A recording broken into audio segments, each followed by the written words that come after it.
Falar com o Valdelúcio Barbosa, ele que já está a postos aqui conosco, direto da redação, para trazer os principais destaques dessa manhã de terça-feira, hoje, que é dia 28 de outubro de 2025. O Valdelúcio, muito bom dia. Quer dizer, então, que existiu agora uma mega operação no Rio, que tentou prender 100 pessoas no Comando Vermelho e 4 pessoas foram mortas em confrontos? Conta tudo pra gente. Bom dia.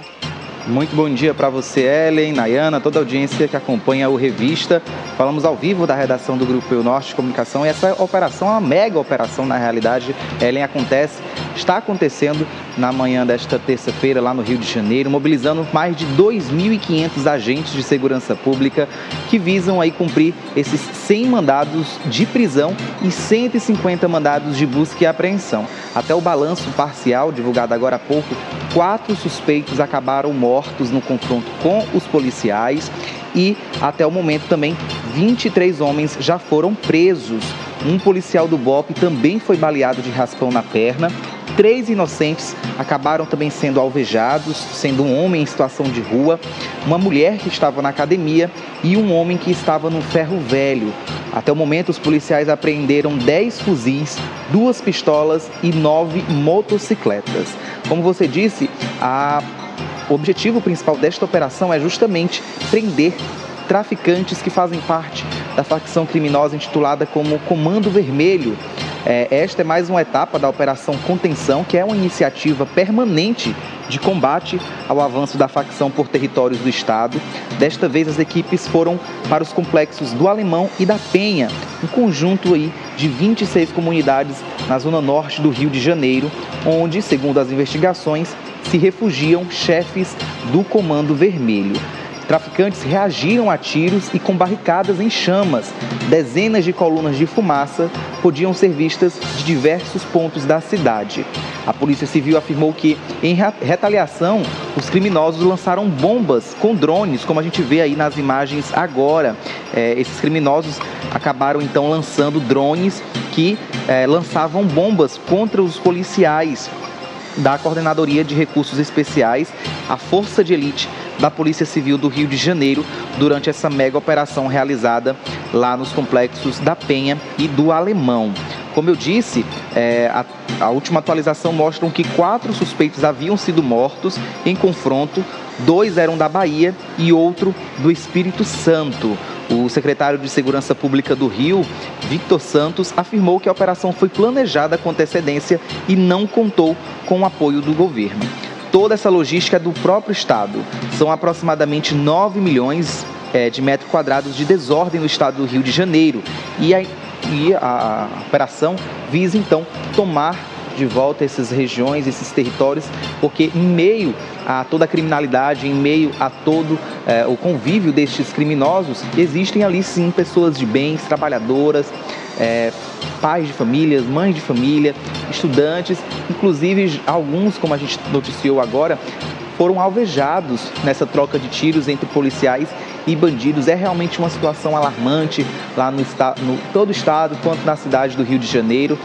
Infelizmente, a violência ainda é um fator muito preponderante na cidade, que assusta moradores, assusta turistas, infelizmente acaba trazendo essa imagem ruim para o estado e a cidade do Rio de Janeiro. Mas a polícia tem agido, tem inclusive feito operações permanentes para tentar justamente desarticular essas organizações criminosas e essa mega operação então que visa aí prender pelo menos 100 traficantes.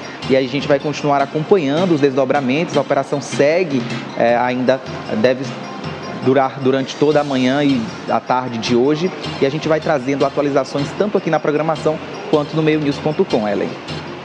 Beleza, Valdelúcio. Olha, triste demais, né, o que acontece nas favelas do Rio de Janeiro. É uma grande operação para tentar prender esses criminosos, esses traficantes. A gente espera que isso ocorra de fato, porque a gente quer, o desejo da população é que o crime seja desarticulado completamente. A gente sabe que isso é muito difícil de acontecer, existe um universo paralelo dentro das favelas, um estado paralelo de verdade. Então, ali acontecem tantas coisas que a gente nem imagina.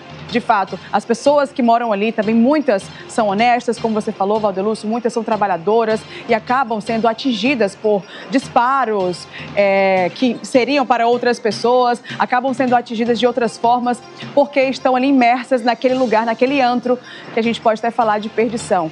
A favela, claro, que também é berço de muitas pessoas do bem, mas infelizmente segue esse curso de tráfico, de organização criminosa, de prostituição. É muito, muito triste. A gente espera, sim, que a polícia consiga fazer o seu trabalho, desarticulando, prendendo quem tem que ser preso. E a gente torce para um Rio de Janeiro e um Brasil como um todo com mais paz e segurança, né, Nayana? O que mais me assusta nessa situação, é a questão do crime organizado ser ousado, atrevido e responder à lei dessa maneira, como quem governa. A verdade é que não se aprendeu a voltar no tempo. Não se pode fazer isso, humanamente é impossível, mas se pode avaliar o futuro. E se fica do jeito que está, esse tipo de crime que se espalha em meio das favelas vai cada vez mais se articulando, recrutando os jovens, envolvendo com drogas e gerando um problema maior para a sociedade e para essas famílias que estão dentro das comunidades mais carentes.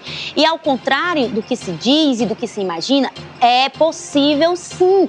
Nós precisamos agir de maneira consistente, incisiva e constante. O crime organizado precisa entender que o Brasil não é um país sem lei. Eu acredito como cidadã, na minha opinião, e eu posso opinar como quem vota, quem tem título e como quem paga os seus impostos.